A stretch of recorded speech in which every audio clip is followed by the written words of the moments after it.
India is home to the world's largest youth population. Nearly 40% of Indians are aged 13 to 35. It's a country of 1.4 billion people, and a lot of these people value stability over competitive salaries. That's been the trend. They want a job that promises stability, retirement benefits and pensions. Jobs in the Indian Armed Forces tick most of these boxes. Plus, they bring respect and a sense of status. So youth, especially those from rural areas, want to join the forces. Today, the Government of India has announced a new recruitment scheme. It aims to transform the Indian Defence Forces. How? By ducking the burden of pensions. Agnipath योजना के अंतर्गत यह प्रयास किया जा रहा है कि इंडियन आर्म्ड फोर्सेस का प्रोफाइल पूरी तरह से यूथफुल हो।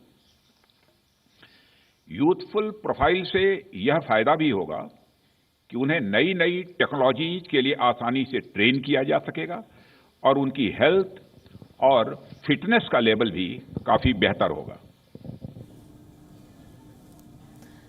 This plan is being called Agnipath. You may have seen it on social media. It's been trending all day today. Agnipath translates to the path of fire. Agni meaning fire and Path is path. Under this scheme, 45,000 youngsters will be inducted into the armed forces every year. They will serve for a period of 4 years. These recruits will be called Agniveers. They will undergo a 6-month training. They'll be paid around 40,000 rupees, that's $512 a month. They will also get allowances like medical and insurance cover. And after 4 years of service, only 25% of these recruits will be retained. The rest will have to exit the services. They will not receive a pension. They will get an exit package of around 12 lakh Indian rupees, that's close to $15,300. This scheme will be used to recruit soldiers or jawans and not officers. Will it help the Indian forces in the long run though? Well, it has its benefits. It also has its drawbacks/challenges. Let's start with the most obvious benefit, cost cutting. This scheme will reduce the burden of pensions. You see, India has the world's second largest standing defense force. There are some 1.4 million personnel on active duty. All of these people retire with a pension. As of 2020, India had more than 32 lakh or 3.2 million defence pensioners. Every year, this number goes up by 55,000. India's defence budget is 5.2 lakh crore rupees, and pension alone accounts for 1.19 lakh crores. It's a big chunk of the budget. There's a whole list of pensions: service pension, family pension, special family pension, liberalized family pension, disability pension, war injury pension, invalid pension, reservist pension. Experts say these expenses are keeping the armed forces from spending on equipment. They say Agnipath, this new scheme, will solve the problem. It will help divert money from pension to equipment. Benefit number 2, the scheme gives India's youth a chance to serve in the armed forces without necessarily devoting their entire lives to the forces. 3, it will help fill vacancies.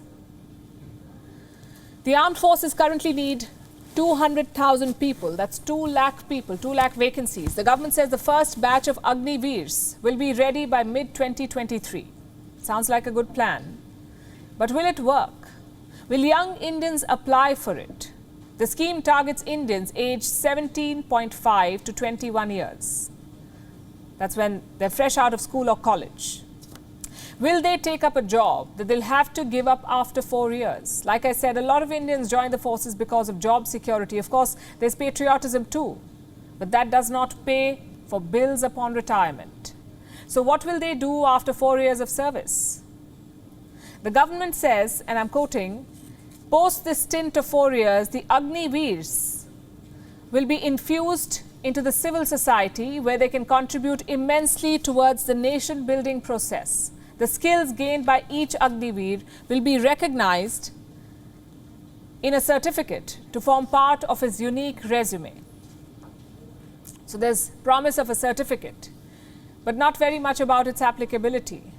Where will they use it? Will India Inc., for instance, give preference to Agniveers when they hire people? So attractiveness of this scheme may be a problem. It's still early days.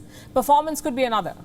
Ask any defense expert and they'll tell you that camaraderie is central to combat, and that 3.5 years won't be enough for recruits to bond with their units, to build a sense of camaraderie, leave alone resonate with the battle cry. The next challenge is training. Experts say it takes 2 to 3 years to suitably train a Jawan. Agnipath will crunch that training to 6 months. Will that be adequate?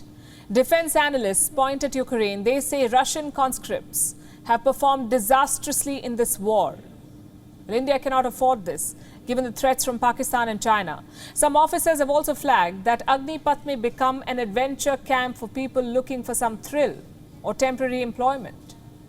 So does this policy budget in all these factors? Or is this a myopic plan, focusing only on cutting down pension costs? We do hope these questions have been deliberated upon. WION is now available in your country. Download the app now and get all the news on the move.